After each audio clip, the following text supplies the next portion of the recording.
Brock Storm, and here's what you need to know about the rough weather coming in Los Angeles. This is shaping up to be one of the worst storms in LA's history, let alone the nation's history. We take it out now to our very own Hale Thunderstormson, who's in the eye of the storm, braving the elements. Hale, can you hear me? Yes, I can hear you, Brock. Late last night, temperatures plummeted into the sub-75-degree range. We've been experiencing torrential downpours like this one. I mean, the rain is coming in sideways. It's been creating havoc on the roads. LAPD has advised that if you are planning on wearing suede or leather, stay indoors. I repeat, stay indoors if you are planning on wearing suede. Make sure to put the cover up on your Mazda Miata. Nobody wants cracked leather. I'll be keeping an eye on the sky. Back to you in the studio, Brock. Whoa! Some really nasty stuff out there, Hale. Stay safe, buddy. Okay, as we take a look here at the Mega Doppler radar, 11 billion, you're seeing about a 35% chance of fluffy clouds coming into the Inland Empire. So really the worst is yet to come. Some really nasty stuff is yet to slam into us. It's a low pressure front called the box score. Start right now.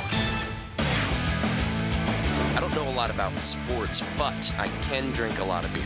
My motto is simple: C's get degrees. Need a long, inappropriate hug? I'm your man. I think I'm smarter than you, because I probably am. Howard Coward for box score.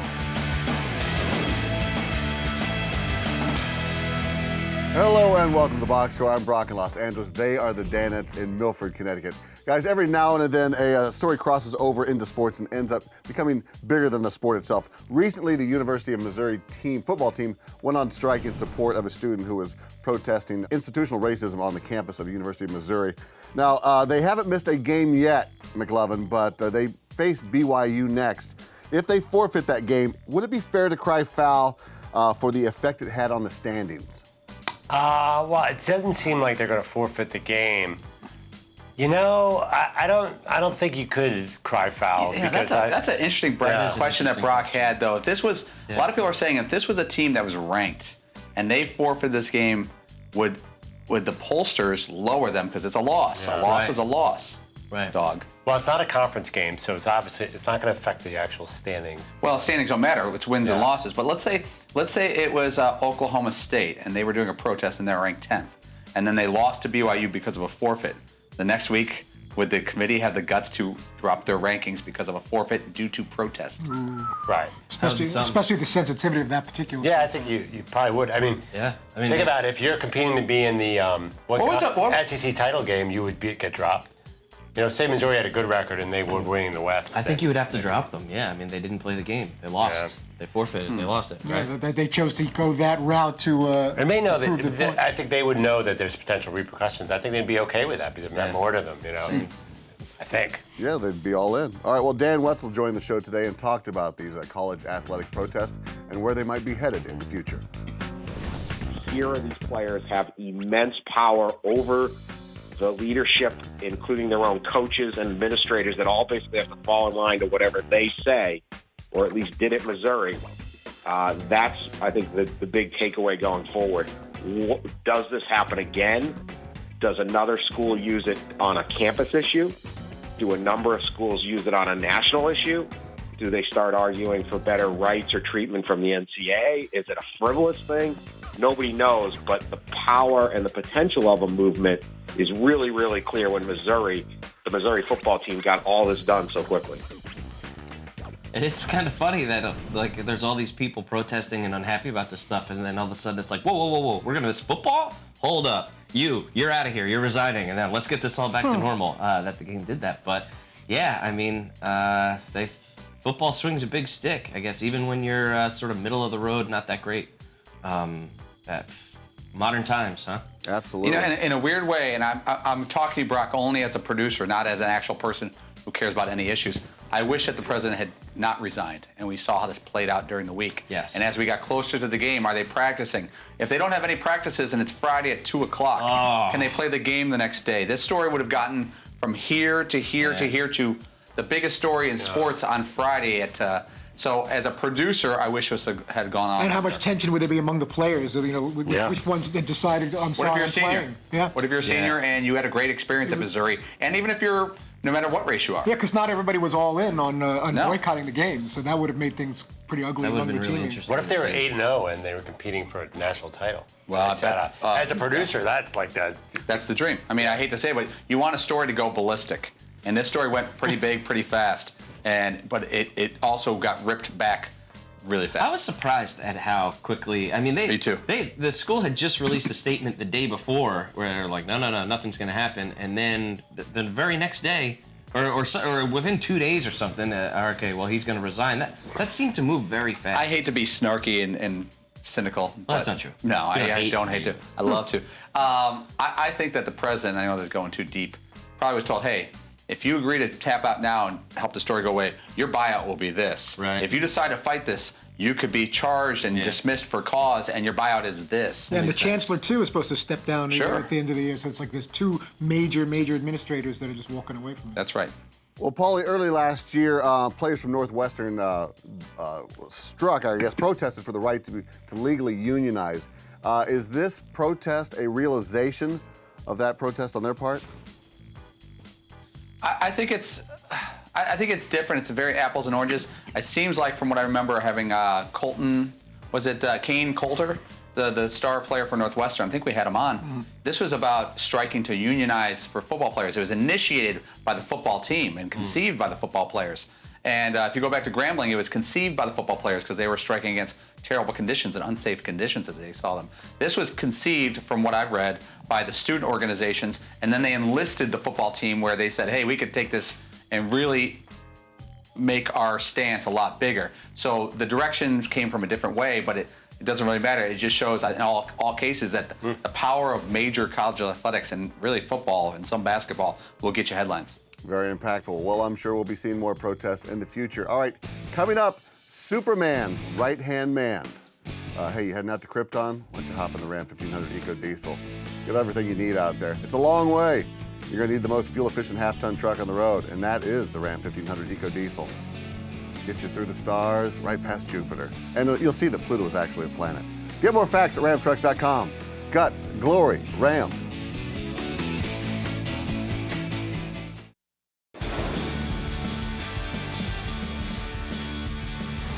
Welcome back to the Box Score. One of the more polarizing figures in football has to be Cam Newton. Whether you love him or hate him, he's just that guy. McLovin, what is it about having a personality that makes someone so hateable in sports? I don't know if people hate Cam. I mean, he gets the first down and goes like this, and he gets in the end zone and he does this. For some people, they find that boastful. Other people love it.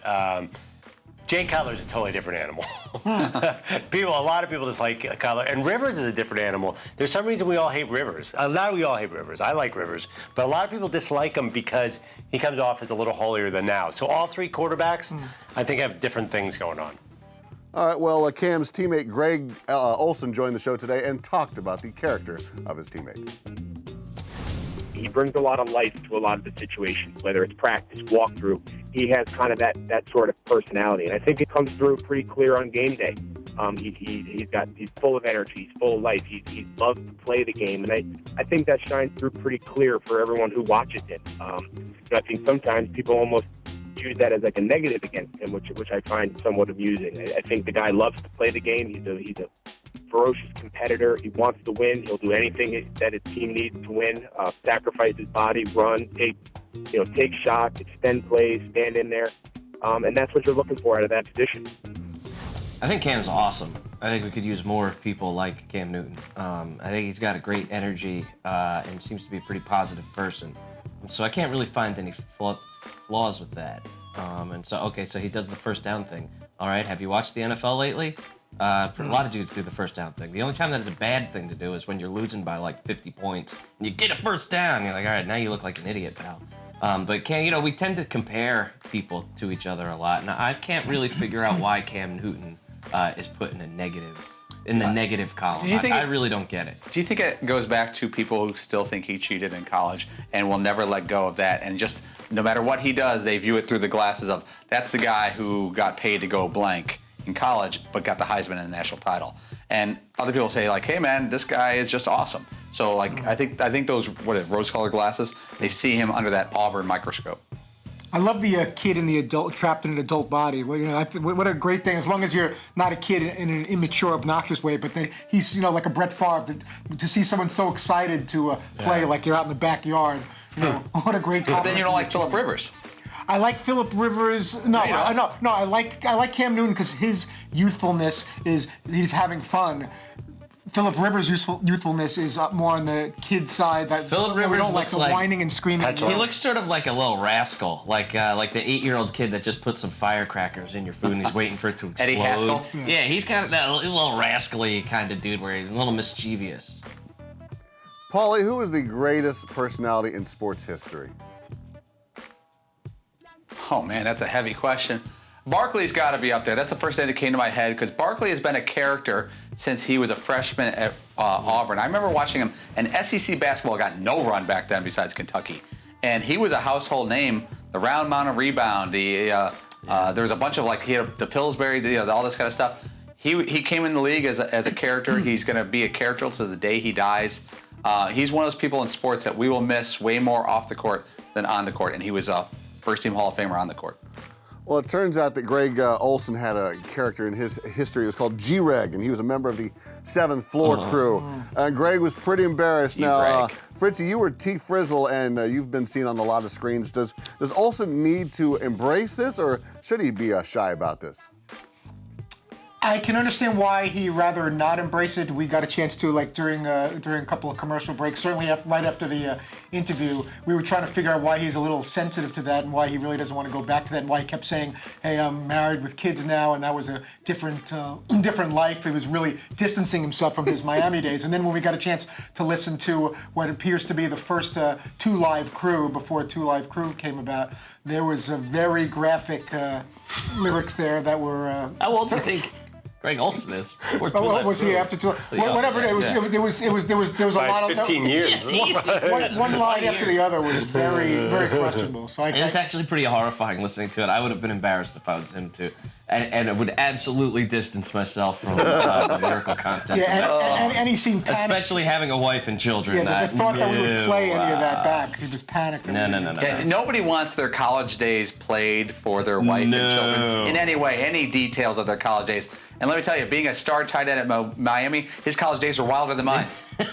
Like 1,000-fold. And I wouldn't mind my wife seeing video of what I did. He has audio of him and his boys rapping on the 7th floor. But he's pretty good, actually. Yeah. He's got good flow. It's just the content. Yeah, he needs to do more dignified pieces like irritable bowel syndrome and, of course, I'm creepy. That's Fritzy. We were magic together. All right, stick around. Someone's a little richer just by watching some football.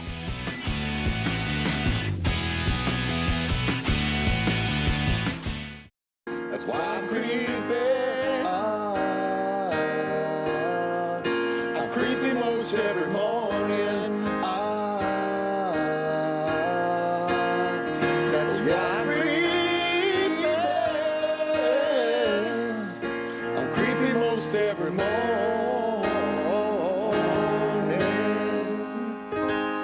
I want to be creepy. Welcome back to the Box Score. Guys, it is Tuesday here. Some are licking their wounds regarding their fantasy football. Others are puffing out their chest just a bit more because they've got a little cash in their pocket. Now, we are entrenched in a FanDuel fantasy battle here, and you'd think at the midway season point of the season, we'd have it all figured out. You'd think. But I have depressing news, and this is the worst lineup of the week, and it belongs, of course, to Dan Patrick. Ouch. Dan is riding a 3-week stint in last place. Andy, you've always mentioned you've tried to get help from the boss. Might you be starting to look for advice elsewhere? Yeah, He's the last 3 weeks. Do you know Dan is super consistent? I admire that. Like he's got an ability to come in the same place every time. Do you know it's hard to finish in last place every week? If he picked the person he could afford with every position just monetarily and said, I'm going to pick a kicker, and then say, what's the most I could afford? Blah, blah, blah. To finish 4th eventually. Right, 4th. Right. Nice, solid 4th. But each week he still has that confidence. I have the winning ticket. Yeah. All right, here we go. These people are actually in the NFL. That's all he's got. Well, he's definitely picking NFL players, I think. Mostly. All right, from middle of the road right to a pothole. Here we find Todd Fritz. You were last amongst the Danettes. You drafted Brent Selleck, who registered 0 points. This is the 3rd week in a row you've had a player that earned you less than 1 point. I mean, what the hell, man? Less than 1.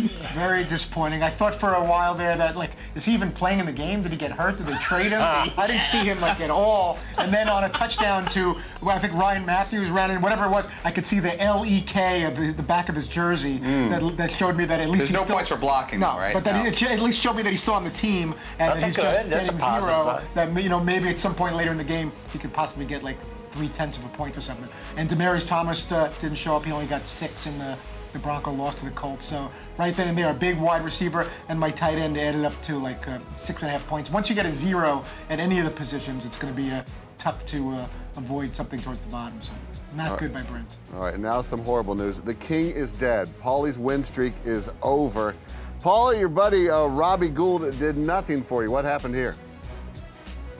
Yeah, I was watching last night, and I try to avoid my FanDuel lineup when I'm watching. I like kind of pick it up on Monday and see how I did. I picked it up on Monday. I was like, oh, I got Robbie Gould tonight, and I think I had Alshon Jeffrey last night, and then Robbie Gould misses 2 field goals. I think they were under 45 yards.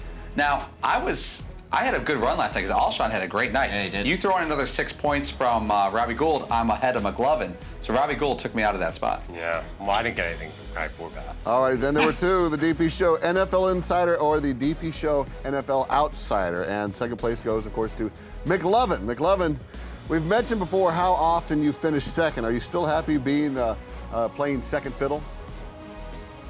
Not at all. I'm like that role that Fritzy had early in the season. I'm so jealous that you finished. Yeah. I want that second spot. And I'm sitting there, at the end of the Sunday, I'm in the money, and it's just such a helpless feeling to know you have no one left, and people are just going to start running by you. So I'm like, I'm right about where the season ended up, and I couldn't do anything. I would still take your season over everybody's. You won the entire league one time, right? That is crazy. But you won the entire league one time. I'd rather do that once, and you could. That was so fluke. I came in first and second because I accidentally submitted 2 lineups that were different. That was insane. You staying with the accidentally thing? You staying with that? Whatever. Kai Forbath screwed me this week. Thanks, Kai. Kai What kind of Forbath. dude is named Kai? Kai. Who names their child that? All right, so that means congratulations are in order for Mr. Seton O'Connor. Seton, you got a hell of a deal with Michael Crabtree given the price. I mean, you've been kicking some Danette ass this season. For real. Yeah, I was super stoked. I jumped out early, and for a little while there, I was in the teens, which was pretty great, and then dropped back a little bit, and I knew I had Bennett going last night for the Bears, and I was like, all right, cool, I might be able to do this. I think I won $11.76, so I'm pretty pumped on that. One very hard lesson I learned at about 1:06 Eastern time was literally about 2 minutes into the 1 o'clock games. I found myself in third place, winning $125. You're checking that early? I was just curious to see. Sometimes I do too. So just to see how I started in the first few minutes, and I'm like, wow, I got like 3 out of 1,000 and $125, and that immediately went 26, 48, 61st, 139th, 212. But one of your players stood out to me that you took Dorial Green-Beckham, and he was all over the place. He didn't get in the end zone, but he had a great day. Right. Yeah, for a little while there, he wasn't really putting up anything, but he was just like he was the last player I picked, and he was all I could afford. He was the best player I Yeah, could it ended afford, up being a factor. Yeah, it worked out. All right, well, congrats to Seton, and don't forget to catch our FanDuel Draft Day every Thursday right here on the Box Score. Coming up, we're going to show you how polished we're going to show you how polished we are here on the Box Score. That's next. Son of a bitch. Oh, but first is the Box Score. We're taking a break to remind you that the Ram Heavy Duty with its best-in-class towing, torque, and horsepower doesn't need one. God, we are super polished around here. Get more facts at ramtrucks.com. Guts, glory, Ram!